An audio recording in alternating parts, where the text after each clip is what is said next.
Hello students, welcome in chemistry class. आज इस lesson में हम पढ़ेंगे कोऑर्डिनेशन कंपाउंड्स। कोऑर्डिनेशन कंपाउंड्स क्या होते हैं, कोऑर्डिनेशन कंपाउंड्स कैसे बनते हैं और साथ में कोऑर्डिनेशन कंपाउंड्स की स्टडी के दौरान हम कौन कौन सी टर्म्स यूज करेंगे। तो शुरू करते हैं। हमने बच्चों ट्रांजिशन और इनर ट्रांजिशन एलिमेंट्स में पढ़ा था कि they form complex compounds. Transition and inner transition elements form complex compounds.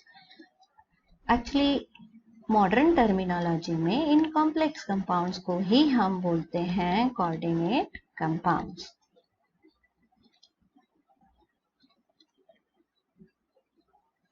अब ये कोऑर्डिनेट कंपाउंड्स एक इम्पॉर्टेंट रोल प्ले कर रहे हैं हमारी मॉडर्न केमिस्ट्री में।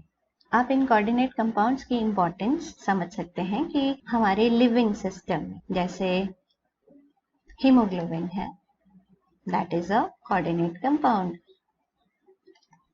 And that is coordinate compound of iron. Similarly chlorophyll है, chlorophyll is also a coordinate compound of magnesium. और विटामिन B12, विटामिन B12 जो कि हमारी मेमोरी के लिए, ग्रोथ के लिए रिस्पॉन्सिबल है, that is a coordinate compound of cobalt. तो आप समझ गए होंगे कितने ज्यादा इंपॉर्टेंट हैं ये। इसके अलावा कोऑर्डिनेट कंपाउंड्स यूज होते हैं मेटलर्जिकल प्रोसेसेस में,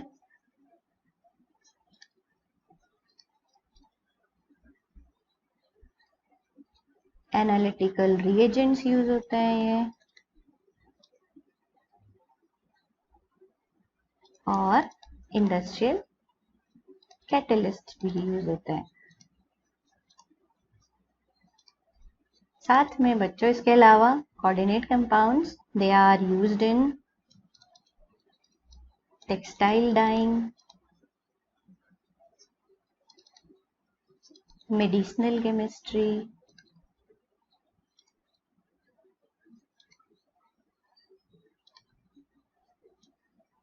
और साथ में electroplating.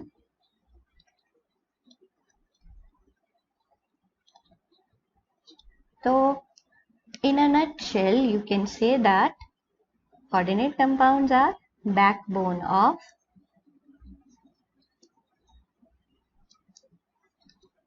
modern inorganic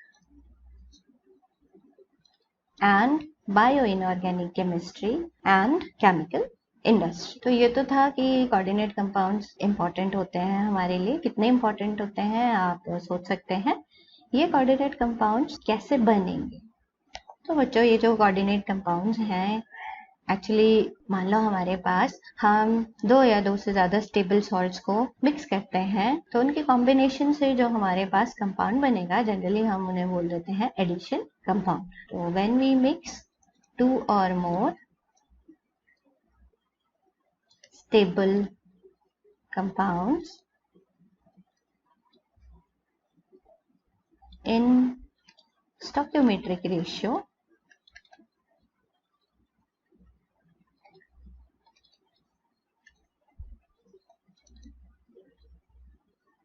they form addition compound। जो रिजल्टिंग कंपाउंड बनेगा ना, उसको हम एडिशन कंपाउंड बोल देते हैं। अब ये जो एडिशन कंपाउंड है बच्चों, ये हो सकता है हम depending on the behaviour of this addition compound in solution, हम इन एडिशन कंपाउंड्स को क्या करते हैं, कैटेगराइज कर देते हैं। और वो कैटेगरी हमारे पास आ जाती है, वन इज डबल सॉल्ट और दूसरी आ जाती है हमारे पास कॉम्प्लेक्स सॉल्ट। और इन्हीं कॉम्प्लेक्स सॉल्ट्स को हम बोल देते हैं कोऑर्डिनेट कंपाउंड्स।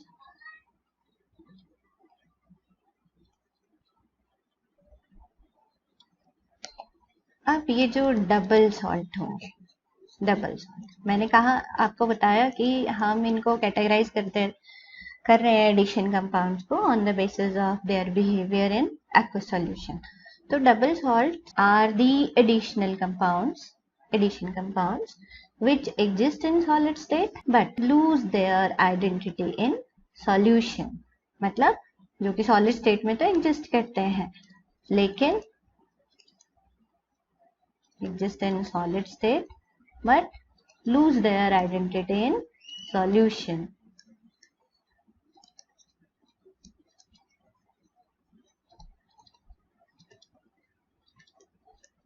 कैसे? फॉर एग्जाम्पल, मान लो मेरे पास डबल सॉल्ट के एग्जाम्पल आ जाते हैं। सपोज मैं लिखती हूँ KCl.MgCl2.6H2O, दिस इज कार्नेलाइट, इसको बोलते हैं हम कार्नेलाइट। अब मान लो ये कार्नेलाइट है, सॉलिड स्टेट में तो ये एग्जिस्ट करेगा, लेकिन मान लो इसको हम if it is dissolved in water, तो क्या होगा? यहाँ पर हमारे पास सॉल्यूशन में आएंगे K पॉजिटिव आयंस, हमारे पास आएंगे Cl नेगेटिव आयंस और Mg2 पॉजिटिव आयंस। तो इसका मतलब क्या हो गया कि अगर हम यहाँ पर पोटेशियम क्लोराइड और मैग्नीशियम आयंस के लिए टेस्ट करते हैं तो हमारे पास ये सारे जो है इन आयंस के टेस्ट कंफर्म होंगे। तो हम कह सकते हैं कि ये जो है सॉलिड स्टेट में तो एग्जिस्ट कर रहा है, लेकिन एक्वा सॉल्यूशन में it is losing its identity. और एग्जाम्पल हो सकते हैं बच्चों डबल सॉल्ट के, जैसे मोहर सॉल्ट है। मोहर सॉल्ट ये होता है हमारे पास ferrous sulphate, ammonium sulphate .6H2O, और हो सकता है double salt potash alum.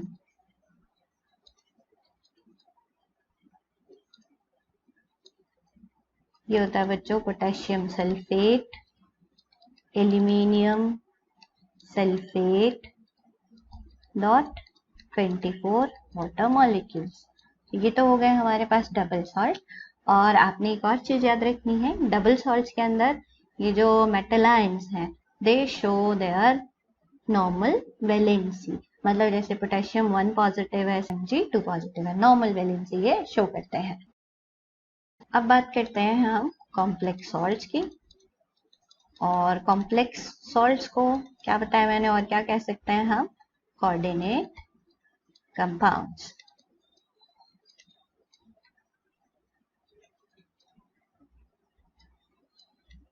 Now these complex salts or coordinate compounds, they exist in solid state as well as they retain their identity in solution. Exist in solid state as well as retain their identity in solution.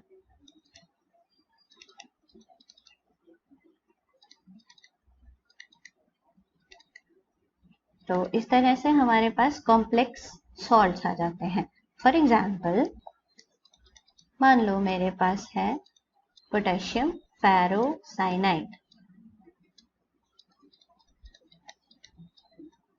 अब this potassium ferrocyanide exist in solid state as well as in solution. How?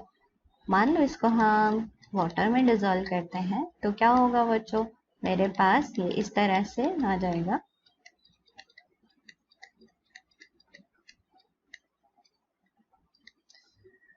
अब यहाँ पर अगर हम iron के लिए test करना चाहें सॉल्यूशन में, तो आयरन के लिए हमारे पास कोई टेस्ट नहीं आएगा। मतलब ये जो आयरन है, Cn है, इसके लिए हमारे पास कोई टेस्ट नहीं आएंगे। तो हम कह सकते हैं कि जो कोऑर्डिनेट कंपाउंड्स होते हैं they retain their identity in solution. अब कोऑर्डिनेट कंपाउंड्स के अंदर जो मेटल है वो अपनी नॉर्मल वैलेंसी के बियॉन्ड आयंस या मॉलिक्यूल्स को अपने साथ अटैच कर सकता है।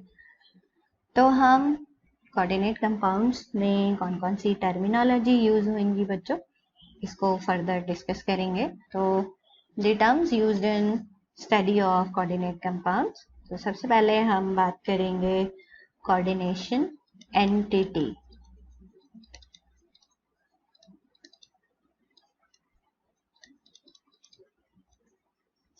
और कॉम्प्लेक्स आयन।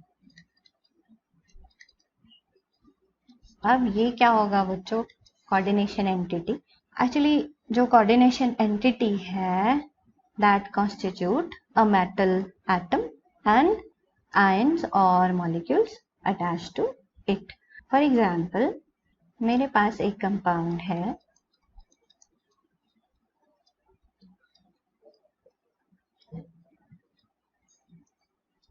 CONH3 तो बच्चों यहाँ पर कोऑर्डिनेशन एंटिटी या कॉम्प्लेक्स आयन किसे बोलेंगे? हाँ, इसके अंदर क्या होता है, एक सेंट्रल एटम होता है और उस पर अटैच्ड होते हैं आयन्स या न्यूट्रल मॉलिक्यूल्स। और क्या होता है, ये जो आयन्स और न्यूट्रल मॉलिक्यूल्स होते हैं फिक्स्ड नंबर में अटैच्ड होते हैं सेंट्रल एटम से।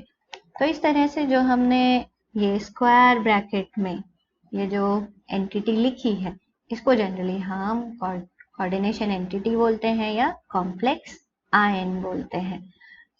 अब ये जो कॉम्प्लेक्स आयन है बच्चों, ये हो सकते हैं, हम इनको कैटेगराइज कर देते हैं, ये हो सकते हैं पॉजिटिवली चार्ज्ड, जैसे मान लो मैंने लिखा है CONH3 6 and 3 positive. Suppose this is complex ion but this has positive charge, so positively charged complex ion. Similarly, I can write NH3 4 2 positive. So this is also a positively charged complex ion. Complex ion can be negatively charged. कैसे? मान लो मैं लिखती हूँ FeCN6 4 negative. सो यहाँ पर मैंने 4 negative लिखा है, तो ये नेगेटिवली चार्ज्ड कॉम्प्लेक्स आयन हो गया। इसी तरह से हमारे पास आ जाता है न्यूट्रल कॉम्प्लेक्स आयन। अब जिस कॉम्प्लेक्स आयन पे कोई चार्ज नहीं होगा, फॉर एग्जाम्पल मैं लिखती हूँ ये कॉम्प्लेक्स आयन, इस पे मैंने कोई चार्ज नहीं लगाया, तो इसका मतलब ये कॉम्प्लेक्स आयन क्या है? न्यूट्रल है। तो बच्चों आपने यहाँ पे याद रखना है कि कोऑर्डिनेशन एंटिटी जो भी होगी उसको हम इन स्क्वायर ब्रैकेट्स में लिखते हैं और हम इसके लिए टर्म यूज करते हैं कोऑर्डिनेशन स्फीयर। अब कोऑर्डिनेशन स्फीयर का मतलब क्या हुआ कि the entity which we are writing in square brackets उसको हम बोल देते हैं कोऑर्डिनेशन स्फीयर। तो जो भी कोऑर्डिनेट कंपाउंड्स के अंदर जो भी चीज हम इन स्क्वायर ब्रैकेट्स के अंदर लिखते हैं तो उसको क्या बोल देते हैं? Coordination sphere. अब बच्चों कोऑर्डिनेशन स्फीयर के बाहर कई बार जो है, मान लो जैसे मैंने यहाँ पर ऊपर एक एग्जाम्पल दिया था, इस तरह से कोऑर्डिनेशन स्फीयर के बाहर भी यहाँ पर मैंने क्या लिखा था, ये Cl3 लिखा था ना, तो इसको हम बोल देते हैं, ये तो हमारे पास कोऑर्डिनेशन स्फीयर आ गया, तो इसको हम बोल देते हैं this one is called as ionisation sphere.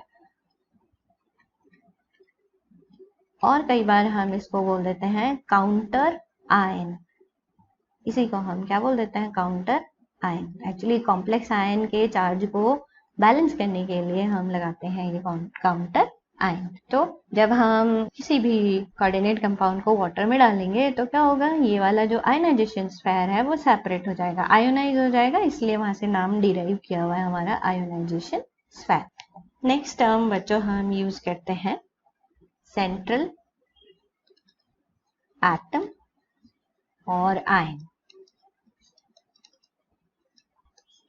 अब मान लो यही एग्जाम्पल है हमारे पास, यहाँ पर ये कोबाल्ट जो है दैट इज सेंट्रल एटम या आयन। तो क्या होगा सेंट्रल एटम या आयन, हम कैसे डिफाइन करेंगे उसको? तो एक्चुअली द मेटल एटम और ion which is surrounded by ions और neutral molecules in a particular arrangement, spatial arrangement और ज्योमेट्री। कोऑर्डिनेशन कंपाउंड्स की स्टडी में यूज होने वाली और टर्म्स को बच्चों हम नेक्स्ट लेक्चर में डिस्कस करेंगे। और हाँ बच्चों, एक बात और, अगर आपको किसी भी टॉपिक के रिगार्डिंग कहीं पे भी कोई प्रॉब्लम है तो आप मुझसे पूछ सकते हैं, कमेंट कर सकते हैं। So that's all for today, keep watching, thank you.